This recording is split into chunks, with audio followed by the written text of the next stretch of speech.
Deuxième partie de votre émission qui vous informe sur Covid-19 et nous parlons bien sûr de l'importance de la prise de la deuxième dose qui a commencé depuis le 17 mai dernier et notre invité sur le plateau, Dr Abraham Ametépé Agossou. Il est le directeur bien sûr de la santé de la mère et de l'enfant. Il y avait une question en suspens. Oui. Peut-on parler de vaccin ou du sérum puisque selon ce que vous nous enseignez, le vaccin est préventif, le sérum est curatif. La maladie, elle est déjà là. On la combat au jour le jour. Et on parle de la vaccination. C'est un peu quand même flou.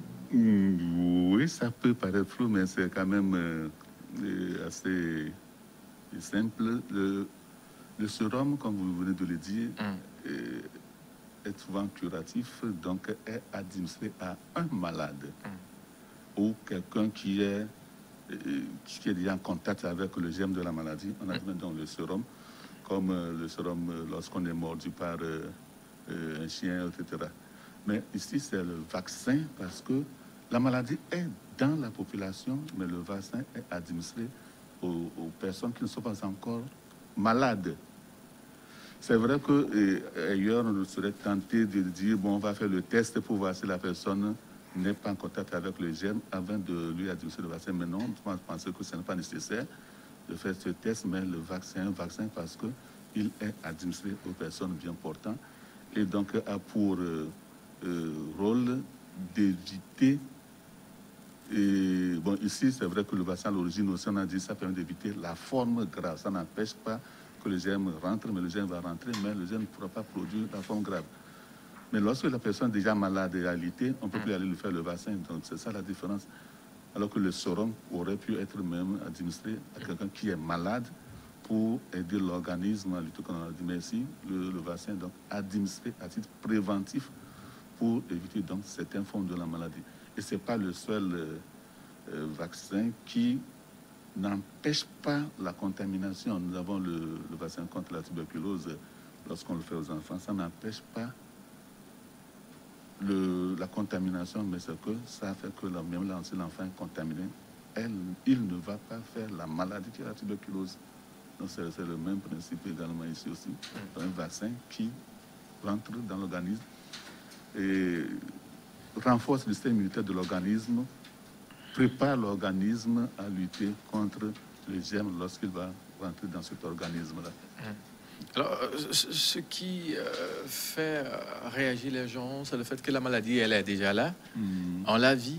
Oui. Et on traite les malades au jour le jour. Oui. Et dans la foulée, on parle encore de la vaccination que du sérum. Oui, c'est comme les autres maladies également. Lorsque nous vaccinons les enfants contre la rougeole est dans la communauté. Et les enfants tombent malades, on les vaccine. Lorsque nous avons des épidémies de méningite, heureusement cette année on n'en a pas connu.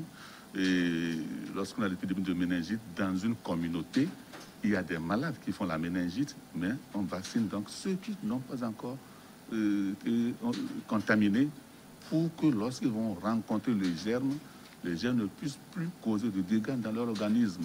Donc prépare l'organisme à lutter contre les germes lorsqu'il va rentrer dans cet organisme-là. Donc naturellement, un vaccin est fabriqué. Donc lorsqu'il y a la maladie dans la communauté, lorsqu'il n'y a pas encore la maladie, bon, dans la communauté, puisque c'est à partir des malades qu'on comprend quel est le mécanisme de la maladie, quel est le germe encore, comment il se manifeste. Donc c'est à partir des malades qu'on comprend mieux la maladie pour fabriquer son vaccin. Donc ça veut dire que c'est naturel, que c'est normal que on fabrique maintenant les vaccins contre le coronavirus pendant que la maladie est dans la communauté. Donc le vaccin vise les personnes entre guillemets saines qui ne sont pas encore malades pour que lorsqu'ils vont rencontrer donc le germe ne puisse pas causer de dégâts dans leur organisme. Donc c'est normal qu'on parle du vaccin. Hein? C'est normal qu'on parle du vaccin pendant que nous sommes en épidémie. Alors, la vaccination, on en parle au jour le jour. On ne parle plus vraiment des mesures barrières, si c'est pas le port du masque qui est beaucoup plus conseillé à l'heure où nous sommes. Qu'en est-il des autres mesures? Oui, c'est vrai que c'est le port de masque qui est visible partout. Lorsque vous êtes dans la rue, vous n'allez pas voir des gens se laver la main comme ça dans la rue, sauf s'ils veulent rentrer dans une boutique ou dans un bureau où le dispositif est placé là, vous allez les voir se laver les mains. Et beaucoup également se promènent avec leur flacon de gel antiseptique dans la poche ou dans les mains ou dans leur sac. Donc, qui l'utilisent. Donc, c'est les autres. Peut-être c'est la distanciation physique qui n'est pas aussi visible comme ça, mais lorsque vous rentrez dans des endroits où il y a des places assises, vous verrez effectivement que des dispositions sont prises pour respecter donc la distanciation physique entre les occupants de ce lieu-là. Mais ce qui est visible dans la rue, c'est le port de masque. C'est pour cela qu'on a l'impression que c'est ça qui est plus suivi. Mais les autres mesures sont également suivies et nous le voyons à travers les chiffres qui descendent chaque jour un peu plus.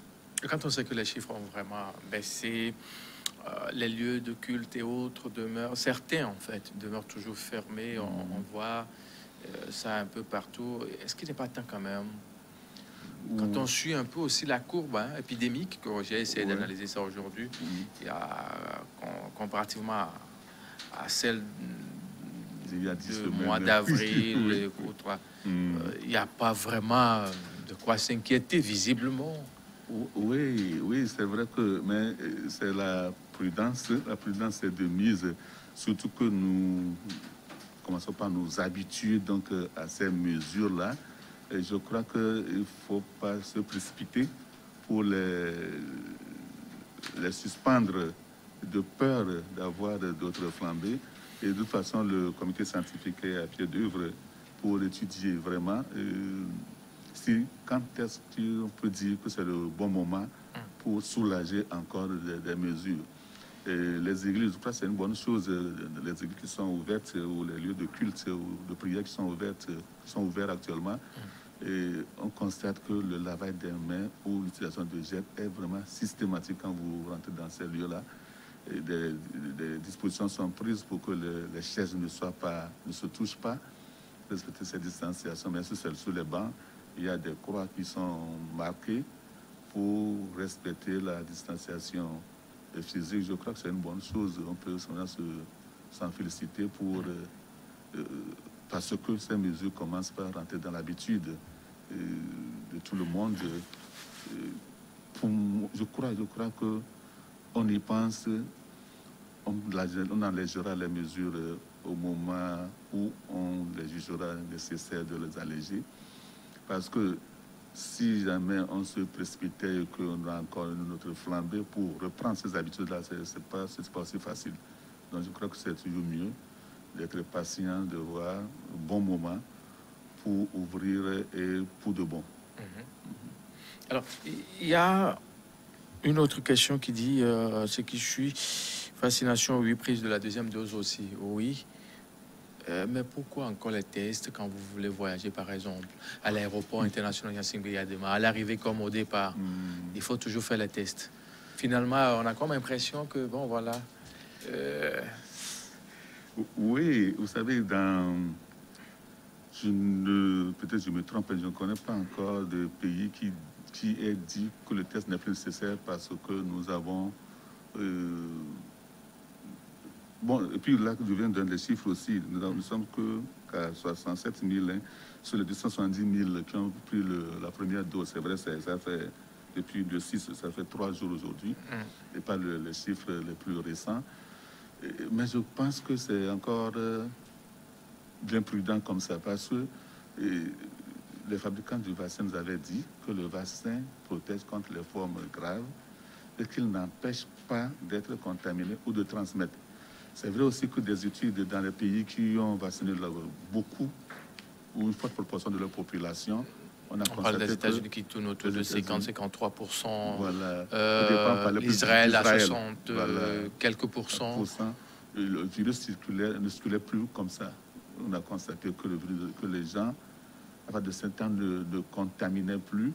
Donc, on a dit que ce sont des effets de la vaccination qui donc réduirait la contamination. Donc la maladie se connaît, on peut dire que nous connaissons de mieux en mieux la maladie et les effets de toutes les mesures qui sont actuellement recommandées. Mais n'allons pas nous précipiter de peur d'avoir des surprises désagréables. Donc les tests sont toujours maintenus.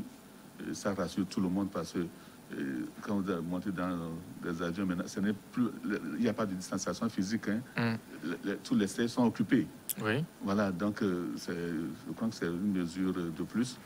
Faire le test, malgré la vaccination, le masque, et pour vraiment protéger ceux qui seront dans ces avions-là où les sièges sont collés, vos coudes se touchent dans l'avion. Donc, il n'y a pas de sensation physique quand même dans l'avion. Donc, faire des tests en plus de la vaccination et le port de masque, je pense que c'est une bonne chose. C'est parce que la personne voyage qu'elle doit faire forcément le test, voyage à bord d'un vol aérien, tout ça là, qu'il doit le faire, ou c'est parce que, bon, et il n'y a plus vraiment de distanciation, parce que avec les 2 doses et le port de masque, c'est quand même bien renforcer les mesures pour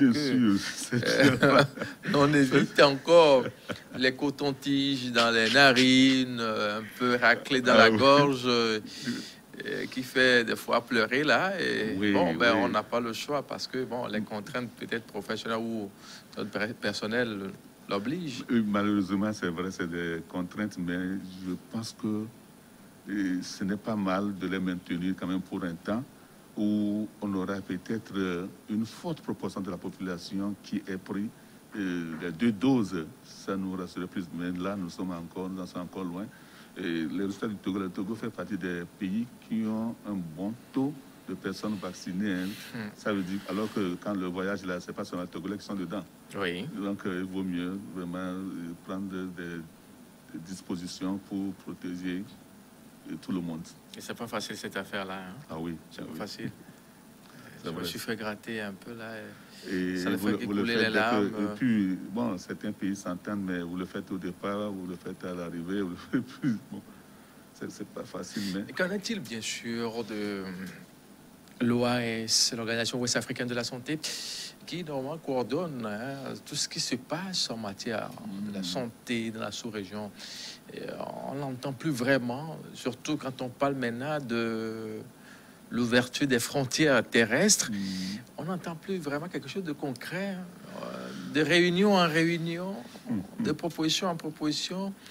Début mai, début juin, début peut-être juillet, début août, finalement, on ne sait plus. C'est vrai, mais vous savez, quelle que soit la force des organisations sous-régionales, les pays sont quand même souverains. Mais les réunions se poursuivent. Hein. Déjà, se sont entendus pour avoir le coût, le prix du test, se sont entendus pour reconnaître les tests qui sont faits entre pays. Et une fois que le laboratoire est reconnu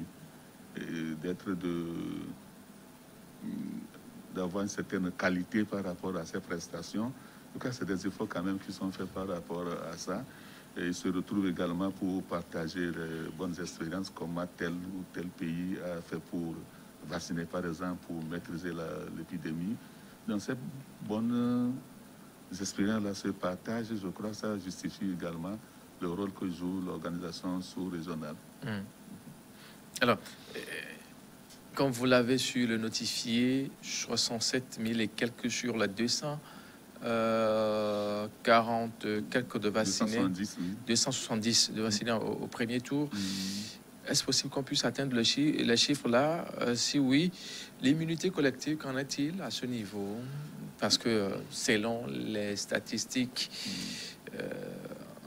on dit qu'il faut avoir 60 voire 70% de la population vaccinée avant d'atteindre cette immunité collective.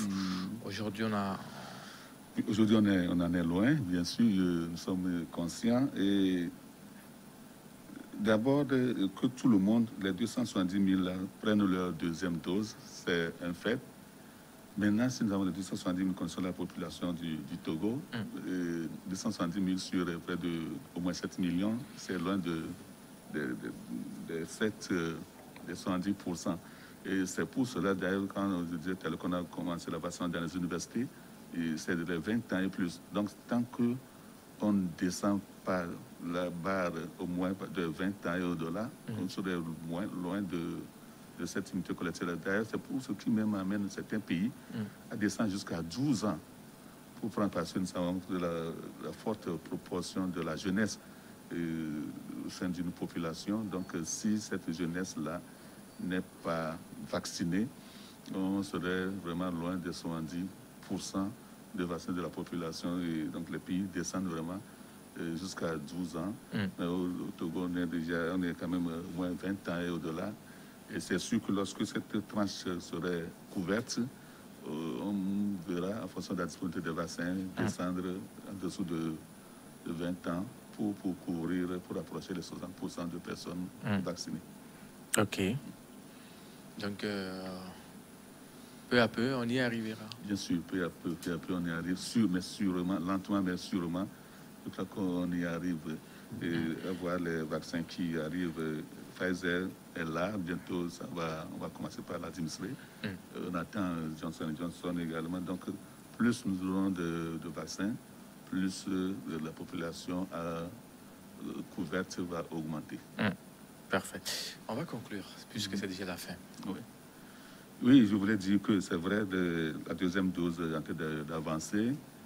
Elle est nécessaire ou indispensable pour conférer une immunité solide à la personne vaccinée.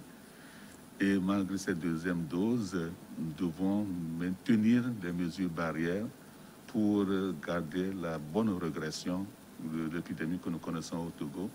Et donc, je pense que nous avons tous heureusement compris la nécessité de poursuivre les mesures barrières malgré la vaccination. Merci bien, docteur Ahmed Tepe Abraham. Oui. Agosso, vous êtes bien sûr le directeur de la santé de la mère et de l'enfant. C'est bien ça. C'est bien ça. Bon retour chez vous. Merci beaucoup, c'est moi qui vous remercie. Et je remercie les aimables téléspectateurs. Merci bien. Un peu partout. Et à Anéron, nous sommes bien sûr dans les lacs. Merci pour votre fidélité. Est-ce que vous le savez que la commune, bien sûr, des lacs 1 à 3-Rois, mais c'est juste une question culturelle, juste pour vous titiller, voir, puisqu'il s'agit bien sûr de Genfiogan, c'est les Folie Bébé 15, qui est également là, Togbu avoir Tosava 2 ans, Clélarson 8, et puis Nana Oriniko Kwam Dessous 15.